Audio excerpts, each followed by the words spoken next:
Assalamualaikum warahmatullahi wabarakatuh. Hai guys, kembali lagi bersama saya, Hilda Nuraida Pratama, di podcast Obrolan Babi Bu. Hari ini saya kedatangan narasumber yang bernama Kusniati Mariani atau biasa disebut panggilannya Mimi. Halo Teh Mimi. Halo, Hai, apa kabar nih Teh Mimi? baik Teh Hilda. Teh Hilda gimana kabarnya? Alhamdulillah baik juga. Posisi lagi di mana nih sekarang? Saya lagi di Garut ya Teh, lagi pulang. Karena emang masih online Oh, juga. Buat Teh Hilda nih, sekarang gimana oke. Teh Hilda? Sama nih, lagi di rumah di Sukabumi, lagi istirahat gitulah. Hari ini kita mau bahas apa nih, Teh Mimi? Apa ya Teh? Biasanya itu eh, yang menonton itu pengen yang menarik ya Teh. Tapi kalau buat Iya, bahasan kita biasanya itu yang berhubungan dengan ekonomi ya Teh. betul. Apalagi tentang syariah. Nah jadi kita mungkin ada yang menarik itu mengenai syariah Teh, tentang ekonomi gitu. Gimana? Em, Kayaknya eh, ini deh, ekonomi syariah, tapi yang sering kita gunakan atau yang sering masyarakat pakai gitu yang sekarang. Kalau akad mudorobah gimana nih? Bisa kali ya kita bahas akad mudorobah? Iya benar Teh. Soalnya kan sering dipelajari juga ya Teh, waktu di kuliahan. Iya, bener banget. Oke, jadi bahasan kita hari ini akan mudorobah beserta implementasinya, gitu ya, Teh Mimi? Benar Teh. Oke, aku mau nanya nih ke Teh Mimi, kalau menurut Teh Mimi nih, akad mudorobah itu seperti apa sih? Oke Teh, kalau menurut saya ya, mudharabah itu bentuk kerjasama Teh dalam berbisnis atau juga sering banyak yang sebutnya itu al-qirad. Secara istilahnya itu punya artinya tuh sama, yaitu menyerahkan harta modal terhadap seseorang untuk dipergunakannya itu untuk diperniagakan atau diusahakan gitu oleh orang tersebut gitu Teh. Kalau menurut Teh Hilda gimana? Sama Teh? Oh iya, betul sama. Jadi menurut aku sih akad mudorobah itu adalah bentuk perjanjian kerjasama antara pemilik harta dengan pengolah harta. Seperti itu, Teh Mimi. Nah, terus untuk pembiayaan mudorobah itu seperti apa sih kalau menurut Teh Mimi? Pembiayaan ya Teh. Pembiayaan itu suatu perjanjian ya Teh yang biasanya itu udah disepakati bersama antara bank syariah atau antara pihak bank syariah itu dengan si nasabah atau yang sering disebut dalam matkul itu mudorib ya Teh. Mudorib. Nah, yang dimana itu si Ya, pihak betul. bank memberikan modal investasinya untuk pihak nasabah dan si pihak nasabah itu menyediakan proyeknya atau usahanya gitu Teh.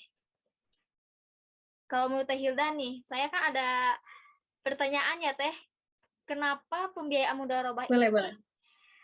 diberikannya itu kepada nasabah yang udah ahli atau sudah berpengalaman Teh? Nah, kalau menurut Teh itu gimana? Kalau menurut aku nih, Teh Mimi, mungkin agar bank itu tuh merasa yakin bahwa dalam kerjasama tersebut akan menghasilkan keuntungan yang setimpal.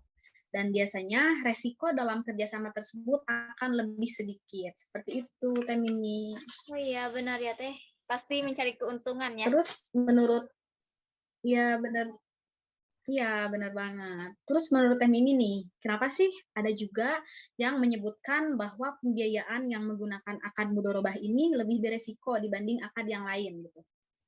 Oh, iya Teh, mungkin karena akad ini itu merupakan akad pembiayaannya itu yang tidak mewajibkan si mudoribnya itu untuk mengembalikan pokok pembiayaan Teh, yang dimana cenderung itu si salah satu pihaknya dapat menguasai informasi lebih banyak.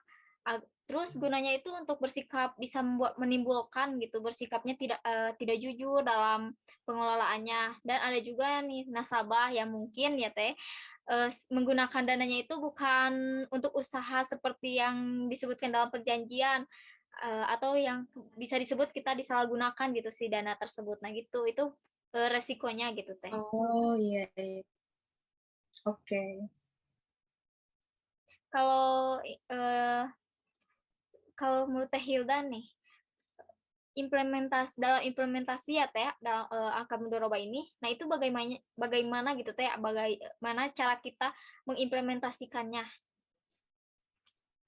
Oke, kalau menurut saya nih ya, Teh, jadi dalam implementasinya itu akad mudharabah ini baru ada setelah terjadinya kesepakatan antara pihak bank syariah dengan nasabah, baik mengenai besarnya pembiayaan, jangka waktu, jenis usaha yang akan dibiayai, serta kesepakatan mengenai besarnya nisbah bagi hasil. Nah, seperti itu Teh Mimi implementasinya. Nah, Oh, dalam mengimplementasikannya ini pasti ada dong kaitannya dengan syarat dan rukun yang harus kita penuhi. Nah, syarat dan rukunnya itu apa aja sih menurut Teh Mimi? oke Teh. Buat syarat rukun ya, setahu saya itu syarat dan rukunnya itu ada 4 ya Teh. Yang pertama itu pelaku Teh, yang paling utama itu. Yang di mana dalam akad ini minimal itu harus ada 2 pelaku. Pihak pertamanya itu bertindak sebagai pemilik modal, sedangkan pihak keduanya itu bertindak sebagai pelaksana usahanya. Nah, yang kedua itu ada objek mudharabah, yang di mana eh, merupakan konsekuensi yang logis ya Teh dalam tindakan yang dilakukan oleh para pelaku. Pemilik modal menyerahkan modalnya sebagai objek mudharabah, sedangkan pelaku usaha itu menyerahkan kerjanya sebagai objek gitu.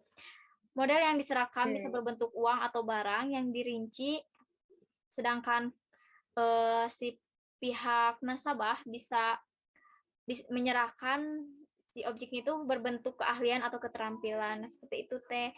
Kalau yang ketiga, ada juga persetujuan kedua belah pihak atau yang sering disebut itu rukun ijab dan qabul, yang merupakan itu sebuah konsekuensi dari prinsip sama-sama rela ya Teh, yang membuat oke. kesepakatan itu untuk mengikatkan dirinya dalam akad ini.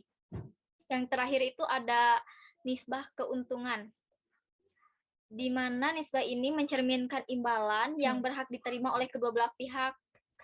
Pengelola usaha mendapatkan imbalan atas kerjanya, sedangkan pemilik dana mendapatkan imbalan atas penyertaan dananya gitu Teh. Seperti itu.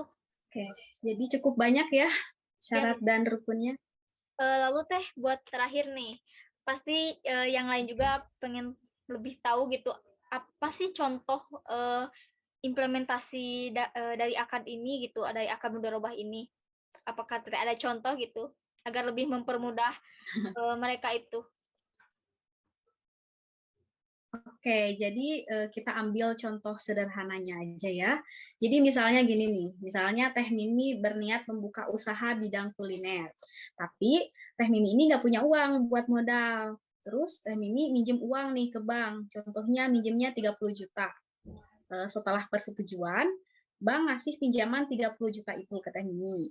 Nah, pada bulan pertama, Teh Mimi mencatat nih pendapatan keuntungan, contohnya sebesar 3 juta keuntungannya. Terus Teh Mimi setiap bulannya menyetorkan uang keuntungan itu ke bank syariah melalui tabungan mudorobah.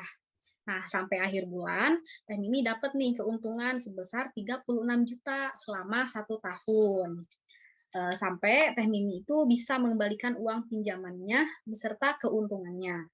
Setelah dihitung, pembagian hasilnya, Teh Mimi dapat keuntungan sebesar 60%, yaitu sebesar 21.600.000 rupiah. Dan bank itu mendapat keuntungan 40%, yaitu sebesar 14.400.000. Terus tepat pada saat jatuh tempo, Teh Mimi bisa ngembaliin ke bank uang itu sebesar 44.400.000 rupiah, yaitu jumlah uang yang dipinjam di awal ditambah dengan keuntungannya. Jadi seperti itu Teh Mimi. Apakah bisa dipahami contohnya? Oh iya Teh, bisa bisa. Oh ternyata mudah ya Teh buat kayak Ya, peminjaman benar itu. banget. Asal kitanya punya kemampuan buat mengelolanya, terus pastilah ya Ya, buat resiko ada kayak mungkin terdapat kelebihan dalam membayarnya, pasti itu selalu ada ya Teh. iya. Jadi akad mudorobah ini emang sangat mudah nih Teh Mimi, walaupun di dalamnya itu terdapat keuntungan juga resikonya. Ya, tapi gak apa-apa lah ya Teh.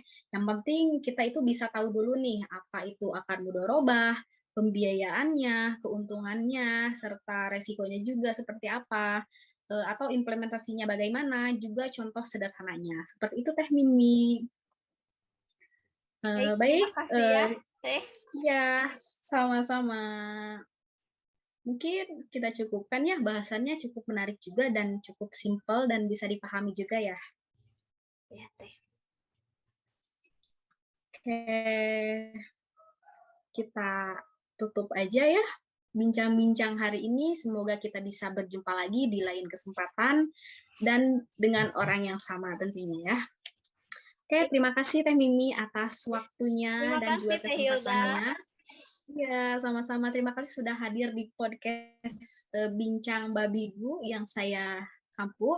Terima kasih dan mohon maaf atas segala kekurangan, baik ucapan ataupun perbuatan dari saya. Semoga sehat selalu Teh Mimi. Terima kasih. Ya, amin. Sehat selalu Teh Hilda. Assalamualaikum. Waalaikumsalam. Ya.